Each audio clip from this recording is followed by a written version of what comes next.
l'actualité ce soir, les numéros de téléphone Côte d'Ivoire qui passent de 8 chiffres à 10 chiffres. Le directeur général de l'autorité de régulation des télécommunications, Billy Dieméléou, a donné l'information au cours d'une conférence ce mardi. Nous serons en première place dans ce journal pour écouter son intervention.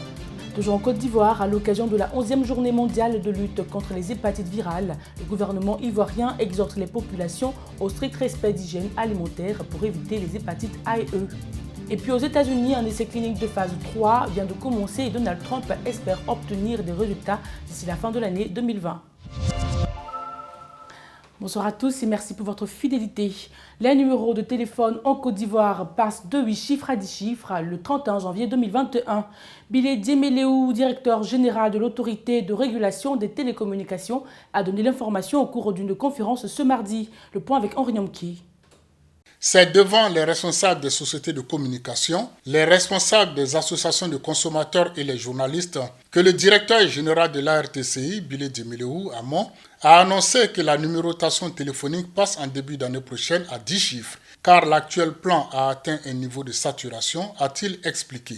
La capacité de ce plan de 49 millions de numéros de services mobiles et fixes ne permet pas de satisfaire les besoins en numéros de certains opérateurs, eu égard à l'épuisement des capacités qui leur sont individuellement réservées.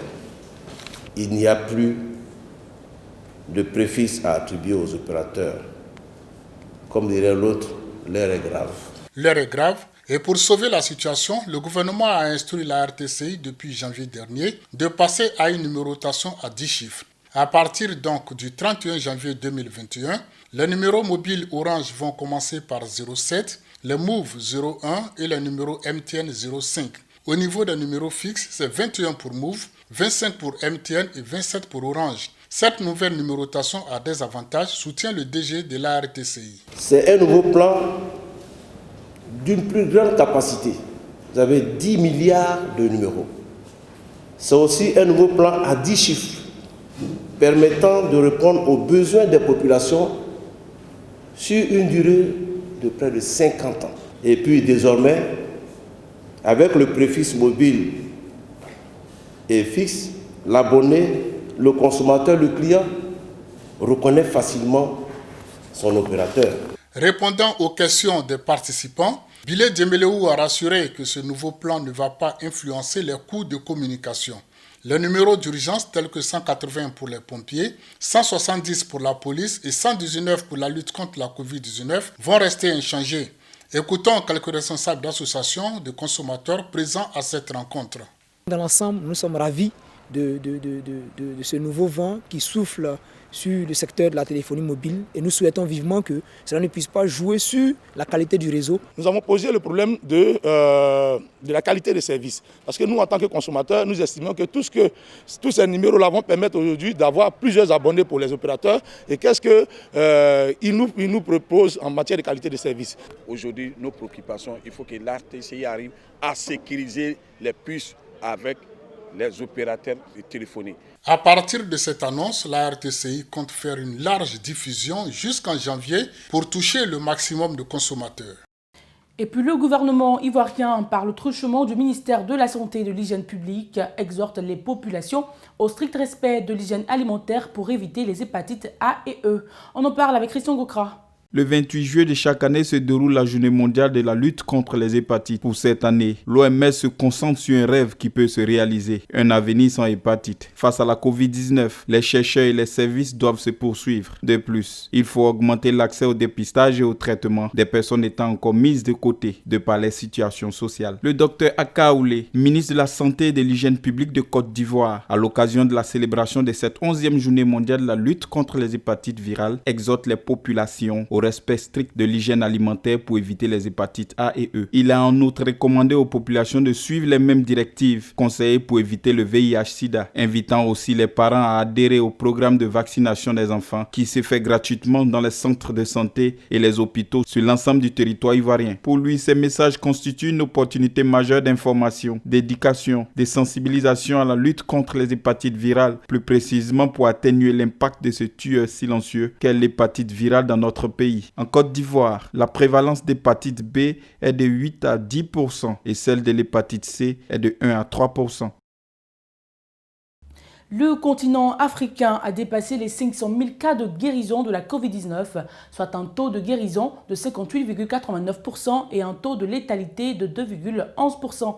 À ce 28 juillet, bien que l'on dénote plus de 860 000 cas confirmés et 18 000 décès, il faut tout de même saluer la riposte avec ces 506 000 guérisons.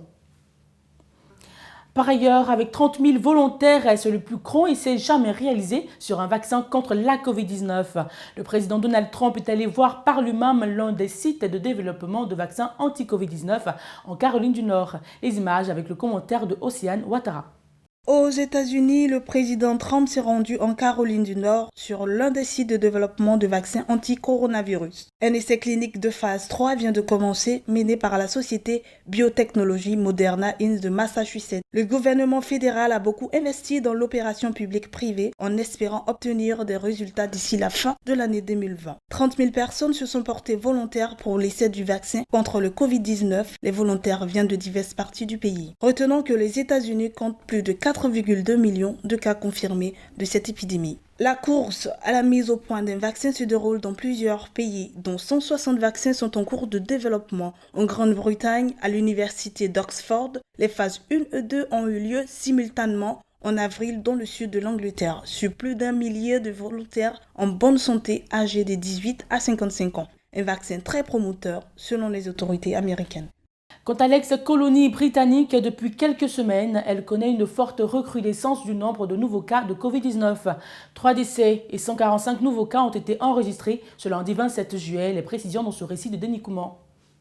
Le secrétaire en chef de Hong Kong, le numéro 2 de l'exécutif Matthew Yang, a estimé la situation sanitaire extrêmement inquiétante. À partir du mercredi 29 juillet 2020, les restaurants ne pourront plus offrir que des plats à emporter. La taille des rassemblements autorisés va passer de 4 à 2 personnes, à l'exception des membres d'une même famille. Quant au port du masque, que la population a adopté, il sera désormais obligatoire en extérieur que dans les lieux clos. Il ne sera permis de se démasquer que pour boire, manger ou prendre des médicaments, mais pas pour fumer, au risque d'une amende de près de 200 €, soit 131 000 francs CFA. La Covid-19 n'a causé que 22 décès à Hong Kong depuis le premier mort en février dernier, pour une population d'environ 7 millions d'habitants. Les 3 décès de lundi dernier, un nombre record concernant des patients très âgés de 88, 92 et 95 ans déjà fragiles. Mais les derniers foyers d'infection ont montré que c'est en famille et parmi les contacts immédiats et quotidiens que le virus se propage le plus vite. Une autre mauvaise nouvelle dans ce journal, il s'agit de la tempête Ana, premier ouragan de l'année 2020 sur la côte atlantique. Elle a balayé le nord du Mexique et le Texas. Dans l'état de Coahuila, le bilan est de 2 morts et 4 portés disparus. Enfin, l'Algérie a adopté des sanctions pénales pour les agressions contre le personnel soignant, pouvant aller jusqu'à 10 ans de prison. Je vous propose de suivre le récit de Denis Kouman. Désormais, toute agression verbale contre le personnel de santé est passible d'une peine d'amende allant d'1 an à 3 ans de prison ferme. Pour les agressions physiques, l'auteur risque 3 à 10 ans d'emprisonnement. En cas de décès d'un soignant lors d'une agression, l'auteur encourt une peine allant jusqu'à la perpétuité. La destruction de biens publics et de matériels médicaux est-elle punie de 2 à 10 ans de prison et d'une forte amende selon la législation. Le président algérien Abdelmadjid Tebboune avait annoncé la semaine passée qu'il allait légiférer pour faire face à la recrudescence des actes de violence à l'encontre du personnel soignant depuis l'apparition de la pandémie de la Covid-19. La nouvelle législation prévoit également de réprimer les actes d'atteinte à la dignité des patients et au respect dû aux personnes décédées par le biais de la publication d'images et de vidéos. Plusieurs personnes ayant publié des vidéos dans l'enceinte des hôpitaux, dont plusieurs dénoncées par le personnel médical, ont été interpellées ces dernières semaines. Certaines ont été condamnées. Et c'est ici que s'achève cette édition. Elle vous a été proposée par l'ensemble de la rédaction. Merci de nous avoir suivis et à demain.